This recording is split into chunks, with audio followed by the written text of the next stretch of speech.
Welcome to the Scaling Tech Podcast, the podcast for software engineering leaders. I'm Aaron Syme, your host, and I'm excited to bring you a conversation today about AI with Mike Todasco, who probably has one of the cooler jobs in the world right now since he gets to spend a lot of time working with different LLMs and considering their impact on different fields, including technology management. He brings an interesting combination of academic and tech industry perspective to this conversation, so I'm sure you're going to enjoy it. Don't forget to like this episode and follow us on the podcast platform of your choice. It helps us a lot to bring you more insightful conversations like this one. So let's get to my conversation with Mike Todasco about the use of AI in tech teams. Welcome to the Scaling Tech Podcast, where we help you manage your growing engineering team. Through expert interviews, we help you navigate the challenges of leading, hiring, growing and nurturing your tech team to deliver the value your customers demand. Brought to you by agilityfeet.com, experts in staffing engineering teams in Latin America for clients globally. Mike Todasco is a visiting fellow at San Diego State University's Center for Artificial Intelligence and former senior director of innovation at PayPal, with a deep focus on AI and technology management. He holds an MBA in entrepreneurship from the UC Berkeley Haas School of Business and a Master of Fine Arts from Johns Hopkins, where he focused on the intersection between AI and writing. Based on his experience scaling innovation within large organizations, he's going to share strategies with us for integrating AI tools into workflows, improving team productivity, and addressing the ethical and human aspects of scaling tech in software teams. Welcome to the Scaling Tech Podcast, Mike. Aaron, I'm happy to be here. Excited about the conversation we're going to have. Well, thank you. I'm excited about it as well. And before we dive into the impact of AI on software development and technology teams, I want to hear your thoughts on AI's impact on other creative fields. Because in the past, I noticed you volunteered with a museum dedicated to cartoon art. And when you studied at Johns Hopkins, you were focused on the intersection of AI and writing. So what's the future of AI and the arts? Yeah, it's funny. When I started the degree at Hopkins in 2021, it was like the people, I mean, this is a writing program, a formal MFA, but just, having a kind of a specialty within there. It was a lot of like, what the hell are you talking about? What are you doing? Like, computers are doing what? It didn't make sense. It was like a weird thing. And then, a year and a half later, ChatGPT rolls out. And then, of course, that changed everything. People's perceptions, everything is like, oh, wow, like that. So it's been interesting to kind of see the before and after for that. In the world of creativity so I think there are so many tools that are going out. So you could think of, ChatGPT and Claude today and Jasper and Pseudo-Write and all these tools before that were helping people write. And look, they can do a decent job at writing. They can do a great job at brainstorming. They can do a pretty good job at editing. They could do, a wonderful feedback partner. But natively, these tools aren't very creative. One of the things that I've been doing for a couple of years now is I actually publish books under an AI pen name. That pen name is Alex Irons, is an AI, and you can literally go on Amazon and download these books. They all stink, and they do. I mean, it's not like I'm trying to make bad books, but like I'm just like basically using different AI models, different methods, and just saying, "Hey, go," and they're not good. They are getting better though, and so you are seeing the progress. And if you move to something like in the area of image creation, wow, you can do some pretty amazing things. In the world of video, OpenAI just recently announced Sora is now open to the public, and so you can make video clips. Like, you're seeing these pieces, but like very much these are all still tools. And they are very much tools that can make creative people more creative. And that's really how I like to think about them and focus on them. I love that. You're testing the viability of AI for creative writing by actually publishing works with it, even if they're not great quality. No, they're awful. That's why I wouldn't do it. I would never do it under my name to start. But even then, I'm like, no, they're really bad. Yeah. But over time, that'll be really interesting to see if you continue to do that. I would presume you would see like some hard data of people enjoying them more, buying them more, things like that tell you, hey, it's something, some objective data that it's getting better. right? Yeah, I mean, and it is, look, I mean, just reading through it myself, like it seems to be, like a decent thing that a high schooler would write at this Uh-huh. point. And like, nobody's really going to run out and buy a book that a high schooler has published or anything like that. Yeah. And so I think with where we're at today, like, yeah, it's probably still going to keep going, and you will get there. One of the things that does matter, though, is the story behind the art. Um, there's a quote about an art appraiser or something like that, and somebody said to them, hey, can you tell me how much this piece of artwork is worth? And their response was, sure, if you tell me the story about who created it. Mm, And I think that says a lot because it is the story. I mean, again, yeah. you can tape a banana on a wall and sell it for $6 million. But like, there is a story behind it. There's a person who Right. did that. There was an intent. There was all these other things that led to that, which led to a $6 million banana. And this is a real story. It happened very recently of folks who are not in the art world, that might learn about. But again, there really was a human behind that. And I see a world like going forward where there's probably two different types of art forms. I think there is going to be the mass market art, be it in movies, books, whatever it is that we are used to and we are accustomed to. And AI is going to be more and more a tool that is used to help create that. But I Hmm. still think people are going to see a Christopher Nolan movie or a Martin Scorsese movie or anything like that, and they will all talk about the same thing. I think we will also see something else probably in the next probably 5 years or less, where you could log into Disney Plus and you could say, hey, I want to see something with Yoda and Iron Man and Belle from Beauty and the Beast, and they're all going on a adventure in space or whatever it is. Right. And you can create that. And it's going to be just for you. And it's going to be customized. And do you know what? It's probably not going to be as good as this one, Hmm. but it's what you're looking for in that situation. So, like, I think there's going to be like two different things. Like, the story matters. We resonate with humans. We resonate with the story behind the story. Hmm. And that is something important more than just the output of that. Yeah, I think that's a fantastic perspective. Keep that we will value more the story behind the art, and so let's talk a little bit about the story behind the technology. And I think I think of software development as a very creative profession, also. And so I always think there's some parallels between technology and art. Um, what do you see as kind of the parallels between technology and art in terms of how they're being changed by the advent of Gen AI? The thing that I hope for is that it's going to enable more people to do more with these tools. I think one of the reasons why I got so excited about it was really GPT-3 at the time was that I was not an engineer. Mhm. And so for me, I spent years like at PayPal and watching machine learning teams uh, doing all these amazing things that I couldn't do. And then when I got GPT-3, I was like, wow, I can actually play around with this and it's giving me an output. That was like a surreal superpower for me to do that.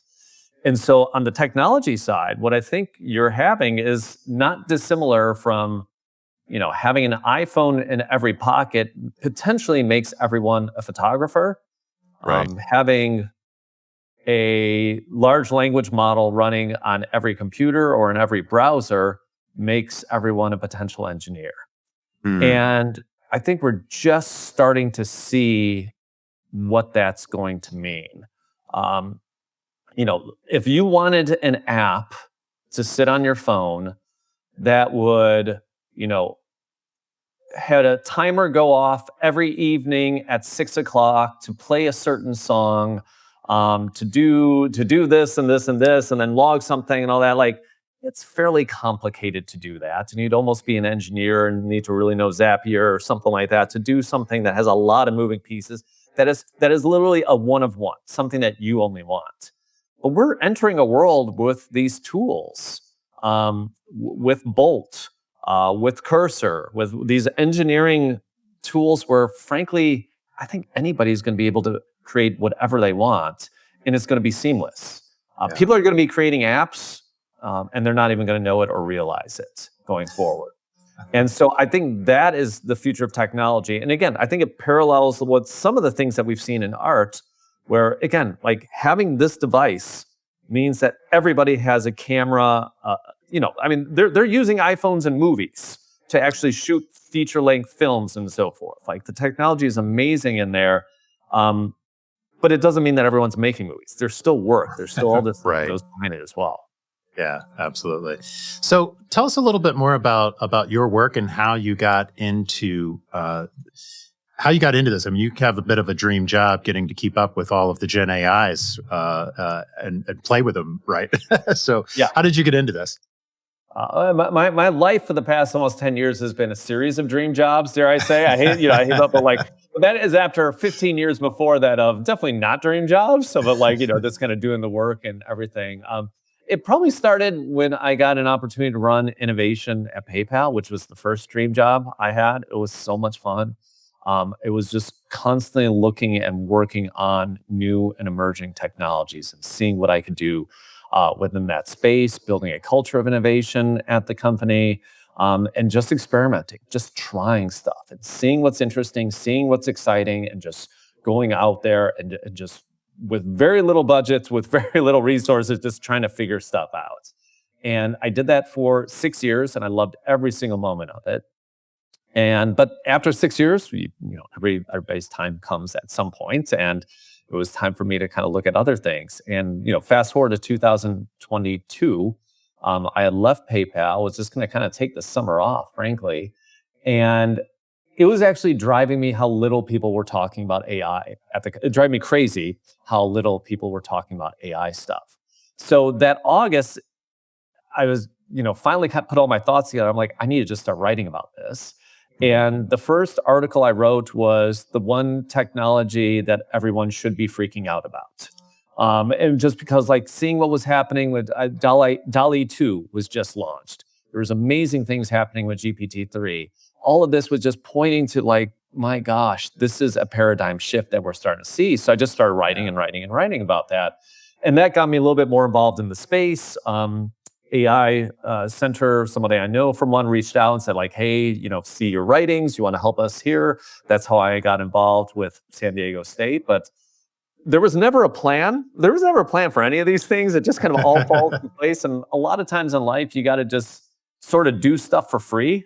But if you're passionate about it, if you do good work, you might find a way to actually turn that into your vocation at some point. And nice. I have a great opportunity as a fellow at the university to work on a whole lot of different things. So I feel very fortunate for all that. Nice. Well, that's very cool.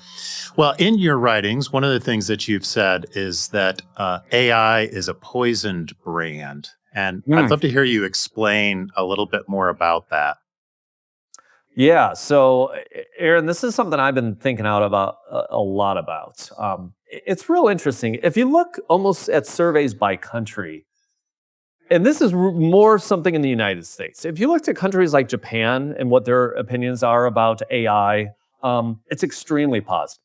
Extremely positive. Again, very different culturally, very tech forward, dwindling population in many ways, where they know they need robots and technology to kind of take the place where the not very much fond of immigration, dare I say, also. So they know the only way that they're going to fill this gap is with technology. So you see kind of polar opposites between the two countries. But in the US, there's been a lot of resistance. And I think this is, going back to, I might have even called it the original sin of AI in the write-up that I did do about it. Going back, there's a lot of things we could have called this.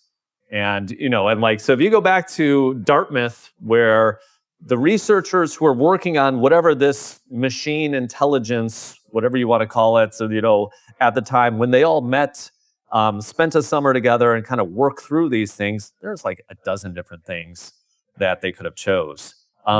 AI was something that very much was a way to get in the public consciousness. It sounded extremely futuristic. Right. And don't forget, like 1950s, United States, we're battling the Soviet Union, like science and all things science is very much coming into the focus of where we're going, the space race, all that kind of stuff. The terminology, artificial intelligence, that's where it was really born. Fast forward, and so there's always been the concept of AI winters. There's all this promise of what AI can do, and then it doesn't happen, and then there's like a winter, and then again, we've had several of these over the years. When I'm, 2010s, I'm working at PayPal, working with machine learning engineers, whom you would never, ever, ever mutter the phrase artificial intelligence around, just because I think like there was so many fits and start. It seemed too sci-fi. It seemed too just kind of out there. Like, no, we're doing machine learning. We're doing deep learning. We're doing natural language processing. We're doing all this other kind of stuff. You would never mutter the words AI. Right. But honestly, like, and so that was the discipline. But as this became more mainstream, I feel AI just took over again. ChatGPT, all this, it became in the consciousness of the public. And it's not intelligence. It is pattern matching. It's pattern matching at an unbelievable level. It is augmenting like I wish we would call it augmented intelligence or augmented assistance or whatever it might be. But artificial intelligence really conjures up images, which was the purpose in the beginning of like this futuristic state where we have robots and they're free thinking and all this other kind of stuff. Yeah. Not what we have today. I don't know if that's the right thing even for us in the future. But what we have today are these really helpful interns. Like it should be augmented interns or something like that. That like you can do do whatever you want or something like that. That would be a better name, but we went for the marketing and we've kind of living through the consequences of that ever since. Well, it's certainly been good marketing for sure, but I really like I like augmented intelligence that you said. Yes. That makes a lot of sense to me.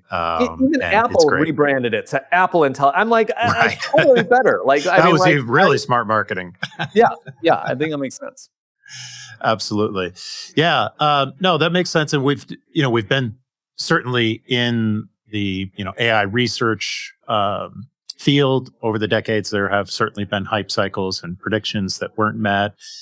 Now, maybe, some predictions are being accelerated, perhaps because these last few years with LLMs really have shown dramatic improvement in their ability to really, that super sophisticated pattern matching to really be something that does feel like intelligence and does provide a real augmentation value for sure.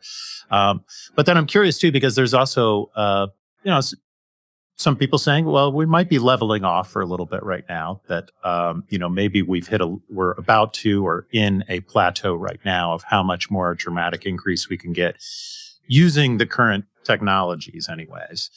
I'm curious, do you have any a take on that or any predictions? I think the models that we have today can be vastly improved upon just by keeping the same models today. So let's just assume like OpenAI and Grok and all this, like, NVIDIA stops making GPUs and we have no more GPUs or anything like that and can only like use the ones that we have currently. For actually creating the models themselves, like I think we would still see 3, 4, 5, 6 years of gains just based on this is what like the 401 model does in ChatGPT, like the latest Claude model. Like we're not even beginning to harness what these things are capable of. I play with them all the time and I'm constantly surprised. Frankly, both on the positive and the negative side. Like, oh boy, that was dumb. And like, oh my gosh, I didn't realize that can actually do that. So we're seeing this all the time here. And we're also seeing that, especially in China. I played with, like China, there was a video model that's totally escaping me what the name of it was, came out recently. And it was pretty incredible what it could do with just like these 10-second clips. And that's not necessarily even state of the art. They're doing this like much more cheaply and kind of, maybe 3 to 6 months behind. So like you just have so many of the brightest minds in the world working on this stuff right now that, again, like even if you snapped your fingers and like Nvidia just stops and TSMC is not producing anymore, or whatever it is that like leads you to like some sort of like plateau, from the consumer perspective, from a small business's perspective, all of those other perspectives, you're going to still see huge gains because we have not even begun to comprehend what they're capable of. Yeah. Even as a technologist myself, I feel like I'm just beginning to scratch the surface of how I can use it with current state of the models in my work. And so, I'm sure that even if the technology got stagnant, which seems unlikely it would be totally stagnant, but even if it did, there's a lot of gains still to be made kind of in the economy as a whole. But let's talk about software development teams, technology teams specifically. And you made a few comments earlier about how much easier perhaps it will be for people to create certain types of apps. What do you see as the impact of Gen AI on software development teams, and how should they be using them? So, I think the teams, outside of maybe like radiologists and so forth that really started embracing this, like 7-8 years ago, like if you were looking at like one area that's been embracing this most, it's software developers. With what Copilot had introduced within GitHub and all the other tools and just the amount of data that's out there and the process behind this, like there's a ton of efficiency. So, for myself, again, not an engineer here, but this past summer, I wanted to write about some different stuff related to AI. So I was like, okay, do you know what? I'm going to take the best AI movies ever made, and I'm going to write articles about that. 2001 and Her and Metropolis and all these other movies, and just taking time to kind of take a step back, saying, rewatching them, what were they thinking them? How does this apply to today? One of the things I wanted to do in doing that, it occurred to me, I think when I was maybe writing about 2001, I'm like, I want to make a video game about this. And so I think I used Claude at the time over the summer. Again, not an engineer, and I was able to use Claude to make a pretty rudimentary video game with like Dave's like trying to escape from hell. I don't even remember what it was. It kept me interested for about 90 seconds, and then I'm like, okay, I'm done with this thing.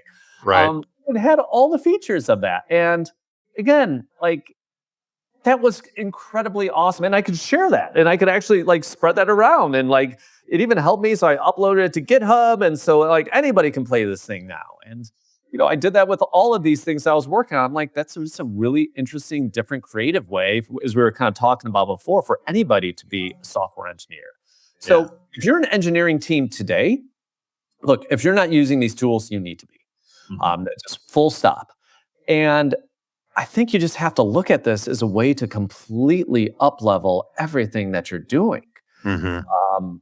Use these things as agents. Like, if you're a junior engineer, you're now potentially a manager because you have all these agents that could be doing, this work, and you're kind of supervising the process and so forth.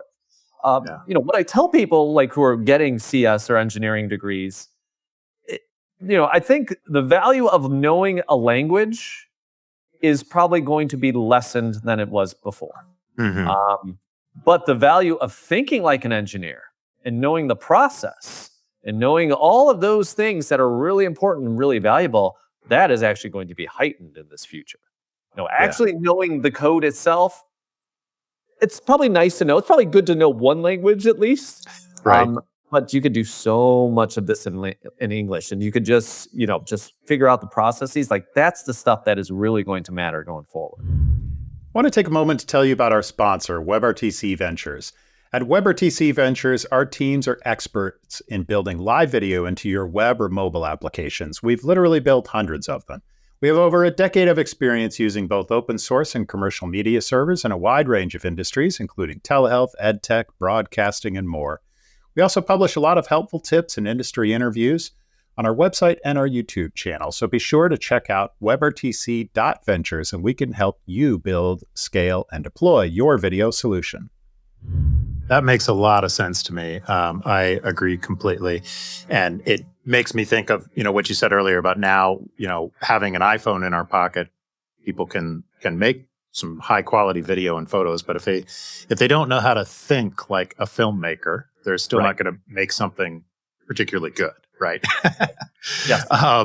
So it's, but if we think about this, like in the case of software developer too, I guess another analogy that comes to mind for me is we've had in recent years more software become available that makes it easier to mock up a design for an application, not necessarily build it, but to mock up that design. That hasn't really reduced the need for graphic designers in software development, but what it has done, it can help to accelerate an innovation cycle, because perhaps now a business person can sort of mock up a little bit of what they're thinking. They can maybe even show that to a potential customer, get some feedback on it before they go to the team to actually implement it, or the team can use those tools to more easily get customer feedback about something. So it helps to kind of accelerate some of the work that they're doing, also bring some of the value of that work to others outside of that team who are kind of, not an engineer, but can still do things that are valuable to the process, right? So that's, I guess, I think that there's two things an engineering team needs to think about. How are they using this internally just to improve their own efficiency in what they're doing? But then also, how can people outside of the engineering team be using Gen AI to make sure that like the engineering team's working on the right thing, right? Like we can make super efficient software developers, but if they're building the wrong thing, it doesn't care. It doesn't matter how efficiently we built, a piece of garbage that nobody wants, right? No, exactly. And I think that's going to be so, look, I think it's going to lead to more prototyping, more rapid iteration, more just like, okay, let's just build 4 different versions of this because we couldn't do that before. And let's see what's out there and just see which one's going to stick, and then iterate and iterate and iterate. I think, the concept of, making MVPs, minimum viable prototypes for products, I think it's just going to be quicker to get to that. And you're going to be able to try and experiment so much more than you would have been able to do otherwise.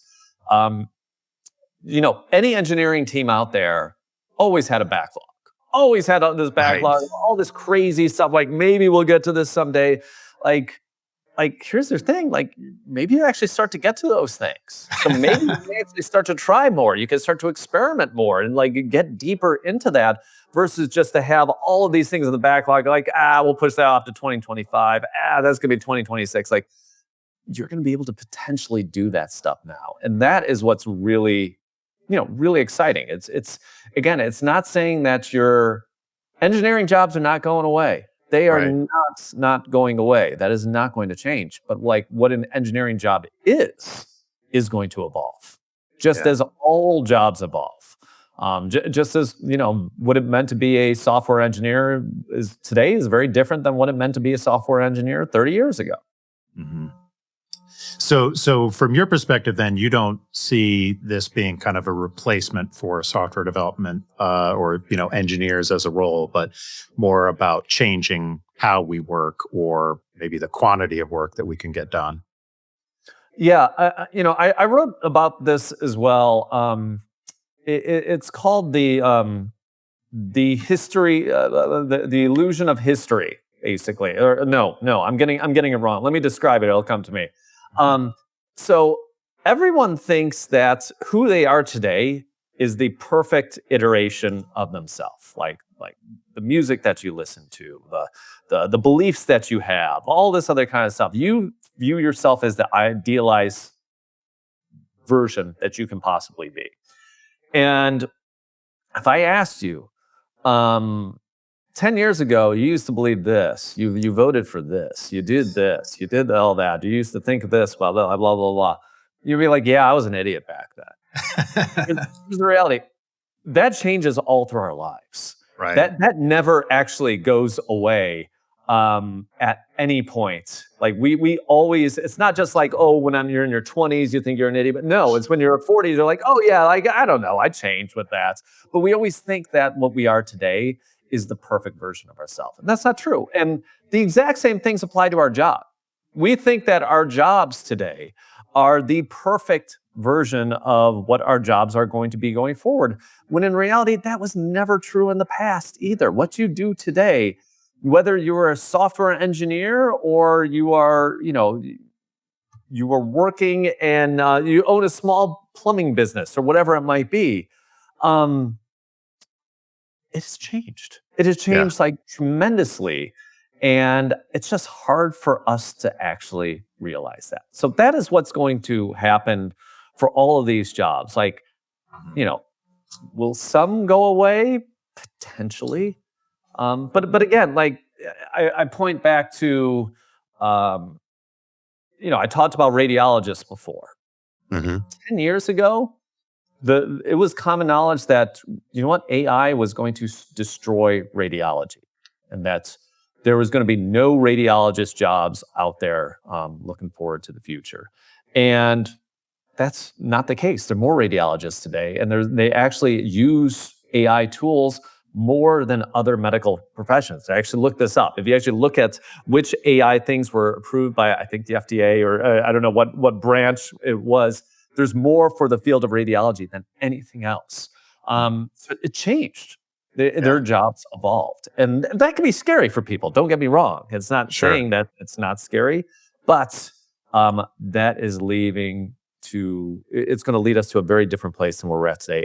And that's okay. And that's how things have always been. It's just probably going to be a little bit faster now than it's been in the past.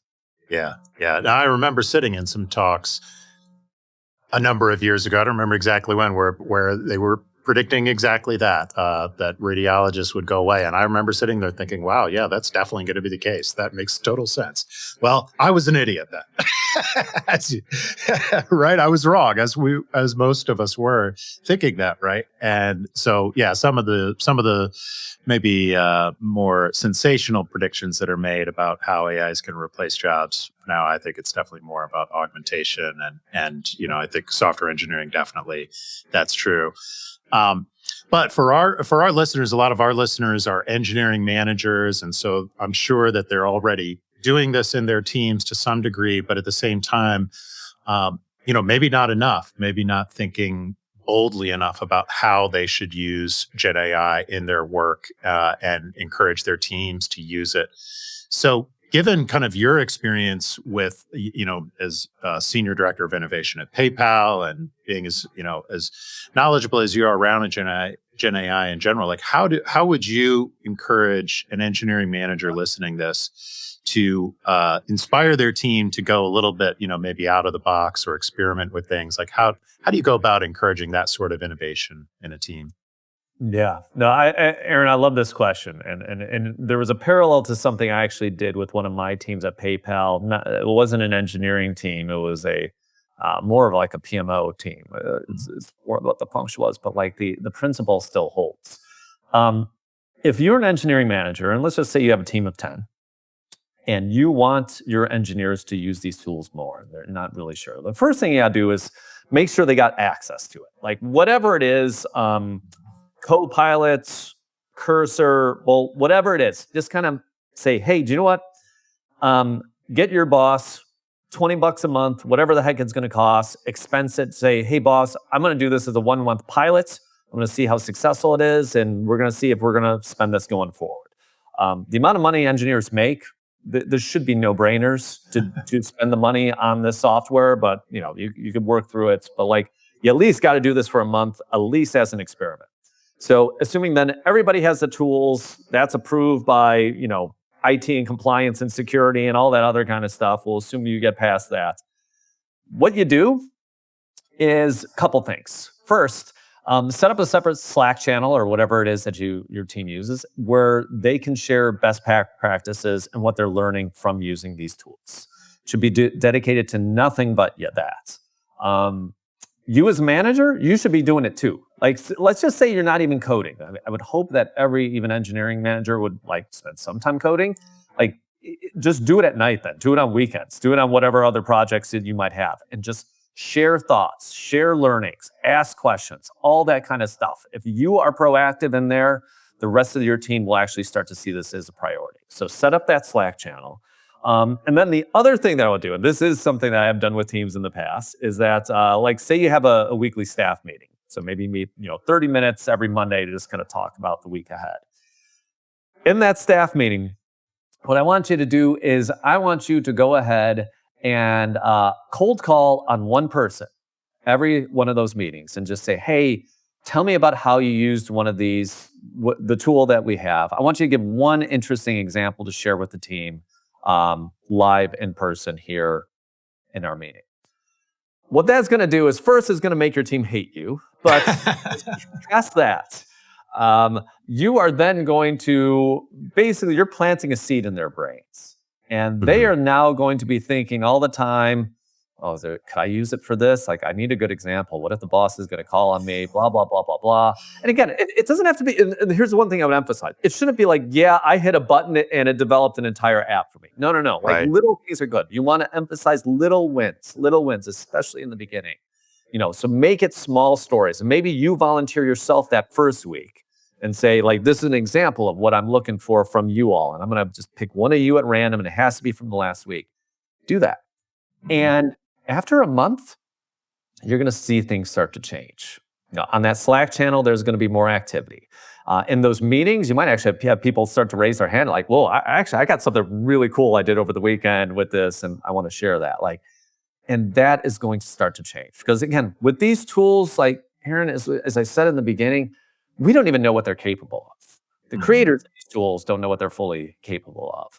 We're discovering stuff. And especially for engineers, the act of discovery and finding new things and learning new things, this is the stuff that engineers thrive on. So for a manager, just put in those constraints, and you are going to then see your team become not just an engineering team, but kind of an AI-first engineering team.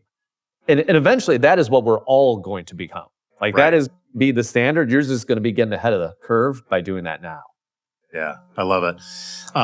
There's always this tension, and I think those are great tips, but there's this tension between, okay, we're going to experiment with something for a while, whatever the new technology is, and then we're going to take from those experiments and pick something and standardize on that, right? Because especially if we're working in a larger enterprise, they want, enterprise architecture standards. They want to have, one tool subscription instead of 5 different tool subscriptions, that sort of thing.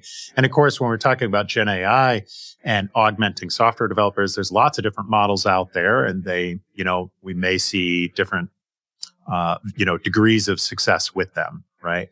So how do you balance that, experimentation with a desire to standardize something that in essence is going to continue to evolve? Look, this happens when you're an engineer, when you're building something. Sometimes you code something today and you're going to have to throw that code away in 6 months. These things happen. So, hopefully engineers are somewhat used to that and that level of experimentation. What is the best model today or the best agent to write code might not be in 6 months. And maybe that matters, maybe that doesn't. Do you always have to have the best model for X? Or if, to use the engineering terms, do you need to have something that's 10x better than what you're doing now, or is 8x okay? And I would argue that 8x is probably fine. So that's just fine. That's right. Yeah. Yeah. There is a problem with obsolescence or whatever else, but I wouldn't just constantly jump ship to get something that's going to be marginally better than what you're standardizing and what you're using within your team. When something is 10x better than what you're using, that's when you jump ship. And that's frankly what we have today with all of these coding tools and platforms that are out there. The traditional way of engineering versus this is a 10x improvement. You got to get on board with it. And even within that, I would say never not use or try this stuff, but hopefully this is going to actually give your team some free time, some time to think strategically and run other experiments. So maybe run some experiments and say, hey, I'm hearing a lot of cool things about this this agent Bolt or something like that. And do you know what? I'm going to take a half a day and do that. Or like, why don't we do a little mini hackathon with this new tool and see if we find and discover out new things with that? Hopefully, this is going to lead to you being more efficient with just getting the grunt work, getting the code, getting the things that you need to get done, so that it will allow you to experiment to be even more efficient going forward. Yeah, absolutely. Um, Another concern for tech teams in the use of Gen AI is and coding assistance is that the software is generally it's intellectual property of the companies that we work for, right? It's an important part of their IP. And so how do you balance like data security around that intellectual property protection with the use of a kind of general purpose LLM, a public subscription to the same LLM that everyone else is using, for example? Yeah. Look, the thing I would say first and foremost is abide by your corporate policies. Like just do it. I know you're engineers. You like to break some rules, all that kind of stuff. I get that. I've been there. But if your corporate policy says no chat GPT, okay, probably should abide by that. But here's the thing, Right. like you got to put some pressure on them and like CTO or whatever to actually say, hey, you got to give us something here because this is dumb. Yeah. This is like talk to your CFO or something like that and say, hey, do you know what? We could be 3 times more productive, but the security person over here is not allowing us to use any of this stuff. And let them have that conversation because again, like these should be no-brainers for companies. So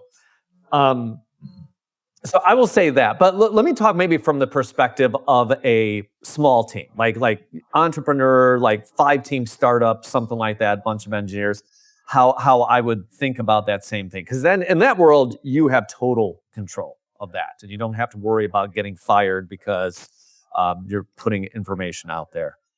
If I were like running a little business and, have a team of engineers, truthfully, I probably wouldn't be that concerned about the code base itself. I'm just being completely honest here. Like, unless there are things that are, like we're already uploading stuff to the cloud.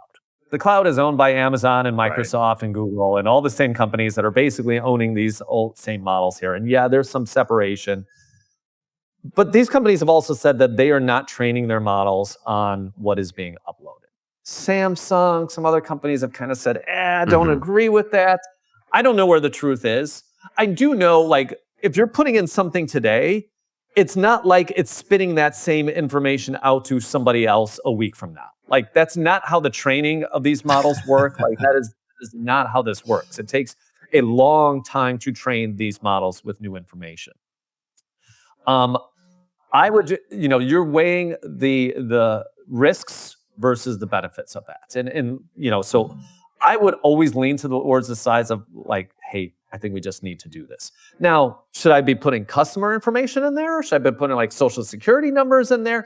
No, like be smart with that. But I will also give one very personal example.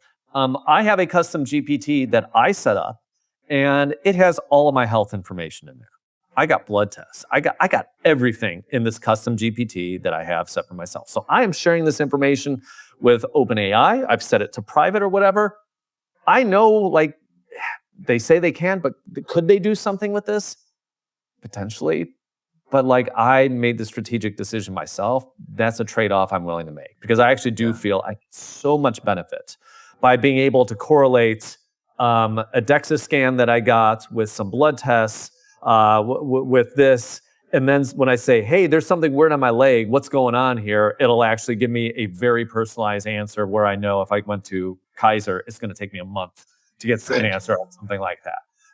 Again, that was for me. It was weighing cost benefit of all that. I think companies need to do that, but like truly, I would err on the side of using these tools to be more effective, to enable you to move faster than not, and just say, hey, there's this chance, so we're not going to use it at all.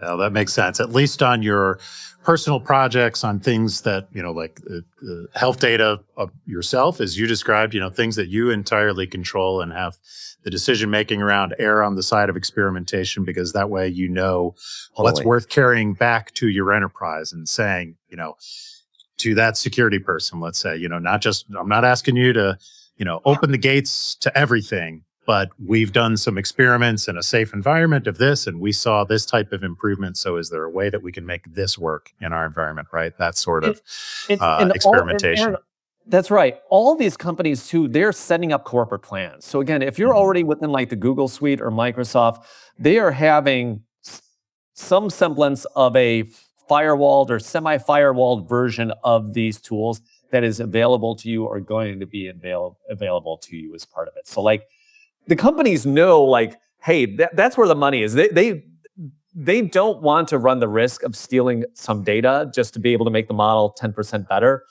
because then nobody's going to trust them anymore with that. So like Right. that's why I do somewhat believe them when they say they're not doing stuff with this, but again, could be wrong. Sure. That makes sense. Well, Mike, thank you so much. There is so much more we could discuss, but we have to wrap there for time. But this has been a really fascinating conversation. I really appreciate the perspective that you've brought to us today. Are there any closing thoughts that you want to share with our listeners? And also, how can our listeners, those watching this, learn more about your work and get in touch with you? Absolutely. No, Aaron, look, it was a lot of fun. People, feel free to reach out to me. I'm probably most active on LinkedIn, of all things. I'm kind of like revitalizing my Blue Sky accounts in some ways. So I am at Todasco on both of those. So if you want to ping me and talk about anything here, just let me know whatever I can do to help. The one thing I will leave all your listeners with is just try these tools. Like this is how I usually, when I give presentations at school to students and so forth, what I say is like, you all need to embrace your inner child. You need to just experiment. You just need to try stuff. You just need to know that some of the stuff's going to fail, but just keep trying again and again and again. And all of a sudden something is going to click and you're going to sound like, oh my gosh, this is magical. And that is truly what these tools can be for you. They are tools. Nonetheless, they're not, like artificial beings or anything like that that you might be putting them up to be. They're tools for you to use that can help you so much, both professionally and personally. Amazing. Thank you so much, Mike. And next time I read a bad piece of fiction on Kindle, I'm going to wonder if it was you playing around with some other model. Always being on AI, yes. Thank you again so much, Mike. Really appreciate you taking the time to speak with us today on the Scaling Tech Podcast. Thanks for having me, Aaron. On behalf of the thousands of developers we've placed with our clients, I want to briefly tell you about our sponsor, Agility Feed. Agility Feed has been building nearshore agile teams for U.S. companies since 2010. We were an early pioneer in doing this sort of developer staffing. Our team can help you recruit talented software engineers and technical teams in Latin America. We'll handle all aspects of recruiting, contracting, and payments for you so you can focus on delivering great software. To learn more, check us out at agilityfeed.com. That's agilityfeat.com.